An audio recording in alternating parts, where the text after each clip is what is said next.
Hello welcome to ரிவாஸ் arts. இப்போ நான் பாலிமர் கிளே எடுத்திருக்கேன். இப்போ இந்த கவரை ஓப்பன் பண்ணிவிட்டு நம்ம கிளே எடுத்துக்கலாம்.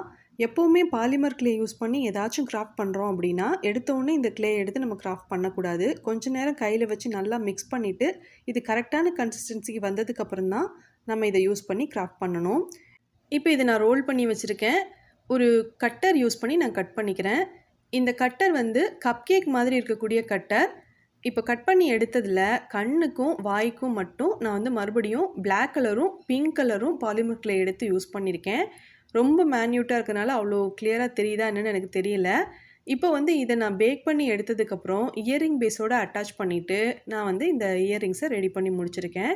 இந்த கப் கேக் மாதிரியான ஸ்டட் உங்களுக்கு பிடிச்சிருந்ததுன்னா இந்த வீடியோக்கு லைக் பண்ணுங்கள். உங்கள் ஃப்ரெண்ட்ஸ் அல்லது ஃபேமிலி மெம்பர்ஸ் யாருக்காவது பாலிமர் கிளே யூஸ் பண்ணி கிராஃப்ட் பண்ண பிடிக்கும்னா அவங்களுக்கு இந்த வீடியோவை ஷேர் பண்ணுங்கள். தேங்க்யூ.